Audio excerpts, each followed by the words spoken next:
Otep, comment vous allez? Aujourd'hui, je vais parler de la voyance. La voyance, vous savez, c'est un sujet assez intéressant. Et déjà, d'entre le jeu, il faudra savoir que le principe de voyance, que ce soit en Asie, en Afrique, en Europe, c'est presque le même. C'est vrai que il y a niveau de voyance et niveau de voyance parce que bon, on peut classifier ça comme ça. Mais déjà, le principe c'est le même. La compétence du voyant va dépendre de son degré de sensibilité parce que on peut être cinq voyants, on utilise les mêmes outils, mais on peut voir des choses qui se ressemblent, on peut voir même la même chose, mais il y a un problème au niveau de l'interprétation parce que chacun va interpréter en fonction de son niveau de sensibilité et en fonction de son niveau de maîtrise. Parce que voilà, il y a des gens qui vont utiliser par exemple de l'eau.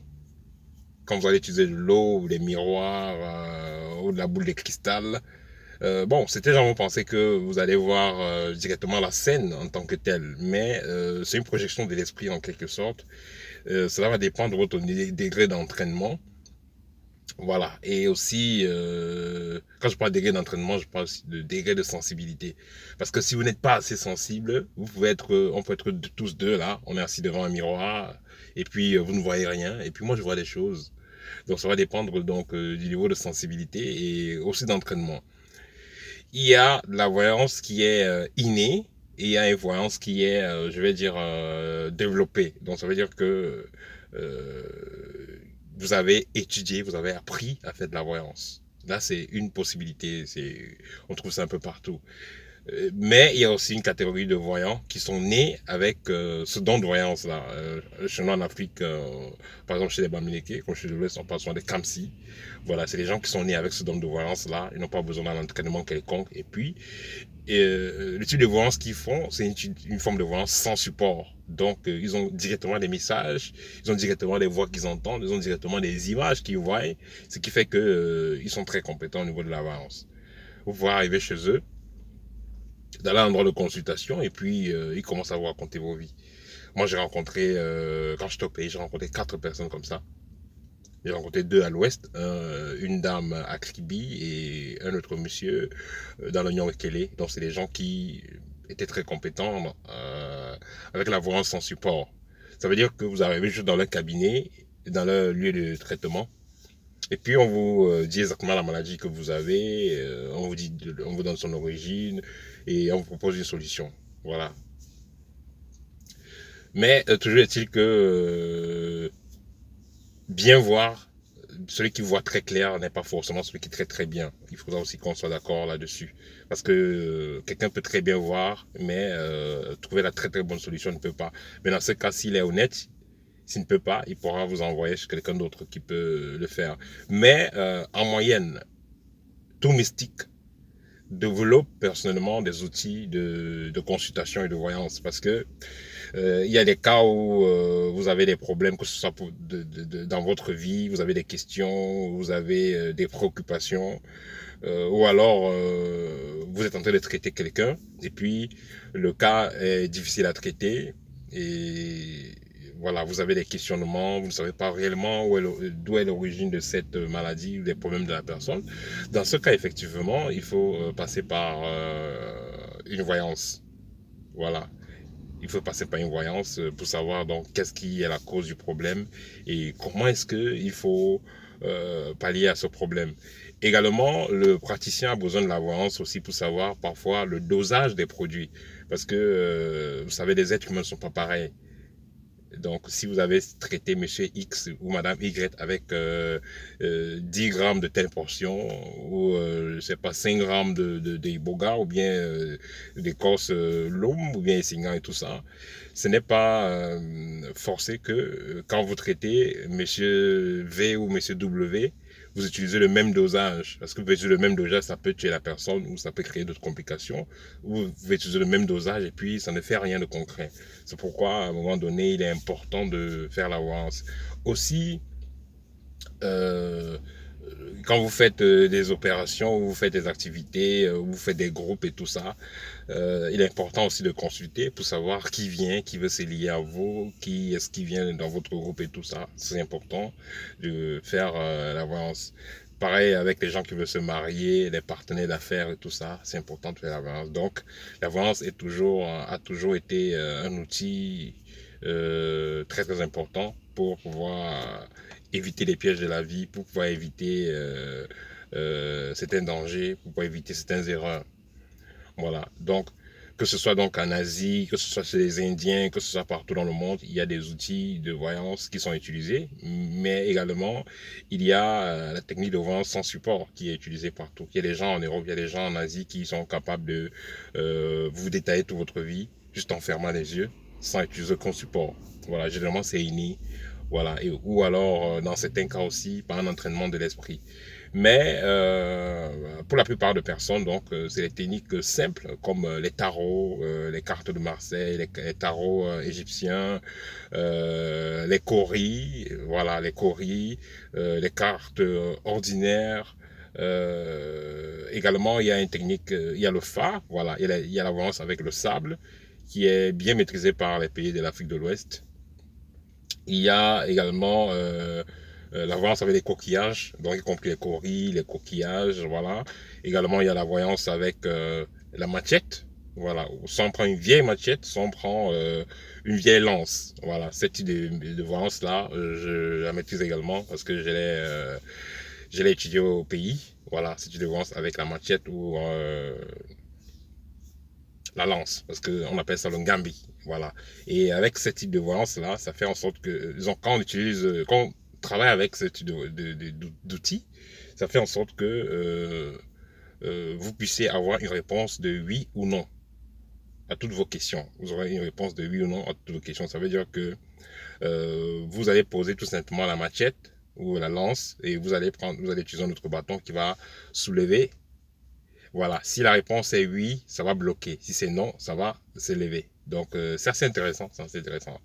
Voilà, ça, c'est les différentes formes de voyance. Mais toujours est-il qu'il y a certains types de voyance qui ne sont pas très indiqués ou alors qui sont assez dangereuses parfois pour le pratiquant, pour celui qui en fait usage. Par exemple, certains types de voyance comme des voyances avec des miroirs, parce que voyance avec miroir, il y a deux façons. Il y a une façon qui va utiliser, vous allez juste utiliser les flashs, des flashs qui vont refléter du fait que vous aurez projeté votre esprit dans l'objet, comme la boule de cristal et tout ça, avec des signes qui viennent tout simplement, que vous allez interpréter, une interprétation, un jeu de mots. Ou alors, il y a des cas où vous pouvez réellement voir, hein, vous pouvez réellement voir avec plus d'images, comme si c'était un film et tout ça. Mais dans certains cas, c'est des esprits qui sont utilisés. Donc voilà, vous allez, parce que moi j'en connais qui font et moi je sais le faire, mais je n'utilise pas ce type de technique parce que c'est pas très matique. Parce que là, vous devez utiliser des esprits. Je parle pas des esprits de la forêt, hein. Il faut utiliser des esprits. Et ces esprits-là doivent être gardés donc, dans ces miroirs-là ou dans ces boules de cristal-là. Donc, c'est ces esprits-là qui vont vous passer des informations. Donc, vous devez travailler donc, avec ces esprits-là. Pour moi, c'est pas trop de partenariat. Pour moi, ils sont un peu comme prisonniers parce que c'est des esprits des morts que vous allez utiliser pour que votre miroir puisse vous révéler des images et tout ça. Donc, c'est les techniques qui sont aussi utilisées. Donc, c'est des esprits des morts qui vont travailler. Mais quelle mort? Vous voyez, c'est très dangereux. Et j'en connais beaucoup de maîtres hein, qui ont utilisé ça et qui ont eu des problèmes. Soit des accidents graves, soit des maladies graves. Voilà, parce que il ne suffit pas tout simplement de vouloir certains articles. Parce que il y a des sites internet où on en vend des miroirs magiques. Il y a des maîtres qui fabriquent des miroirs magiques aussi pour en vendre.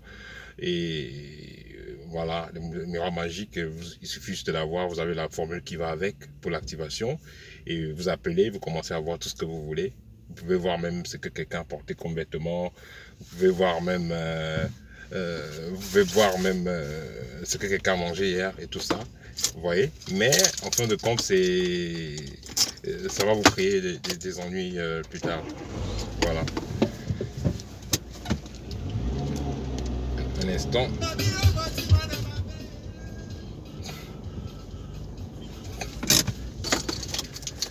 Voilà. Donc, ça va vous créer des ennuis plus tard si vous utilisez donc cette forme de voyance. Voilà.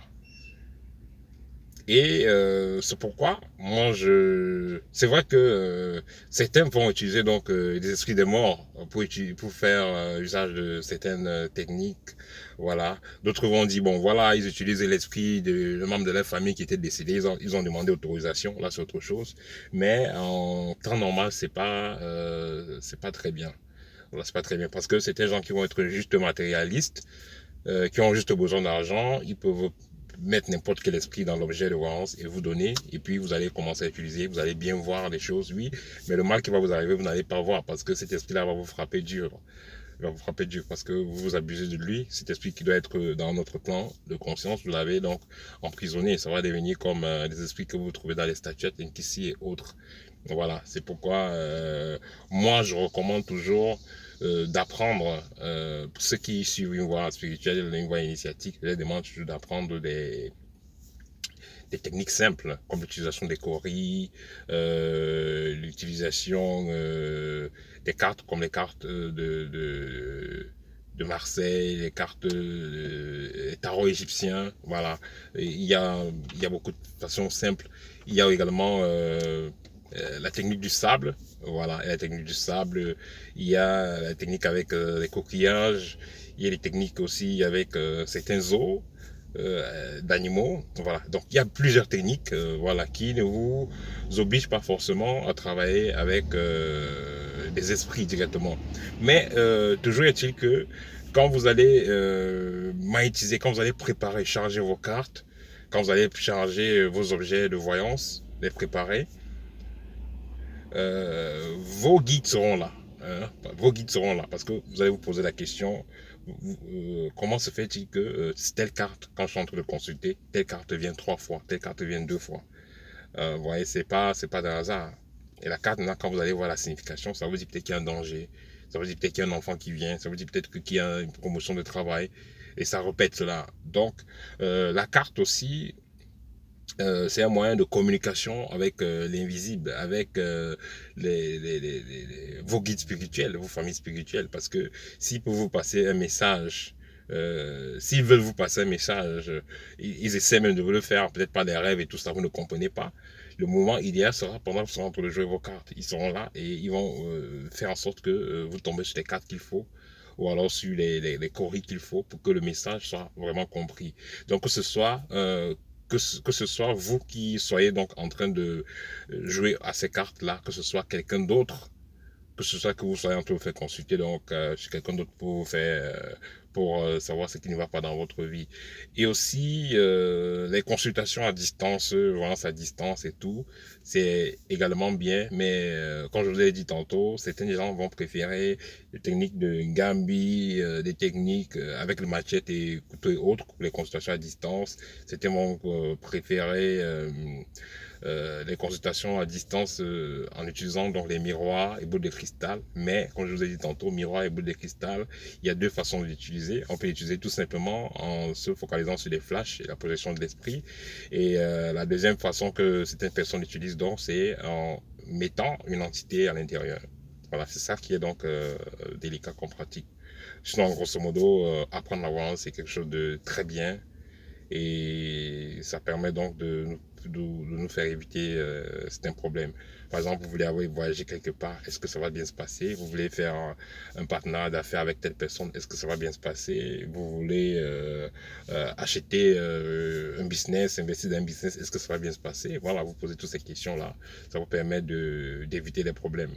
Voilà, et pour conclure, ce que j'aimerais aussi dire sur la voyance, c'est que la voyance, il n'y a pas de voyance qui va me donner la probabilité à 100%. Ça donne généralement la probabilité à 95, 98, 99, mais pas à 100%. Pourquoi? Parce que si on vous dit peut-être que vous serez président, hein, dans la personne a vu et tout, il dit vous serez président, peut-être il a fait une projection de l'esprit, soit il a utilisé même des cartes et tous les symboles qui renvoient à la royauté, ça renvoie au couronnement et tout, mais voilà.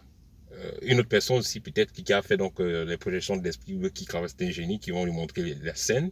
Il va donc voir la scène, comment vous êtes couronné, vous êtes installé comme président.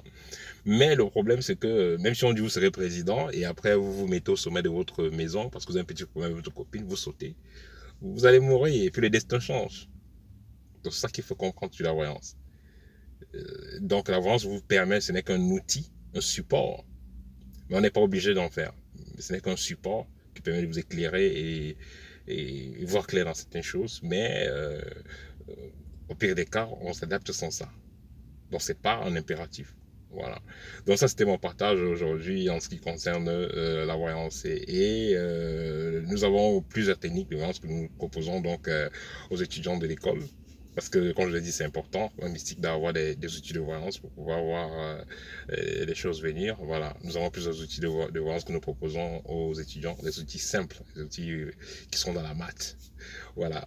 Donc, si vous êtes intéressé par nos cours, écrivez-nous sur www.kmit avec K et S à la fin. Voilà, vous écrivez et nous allons vous répondre. Et également, nous pouvons communiquer par...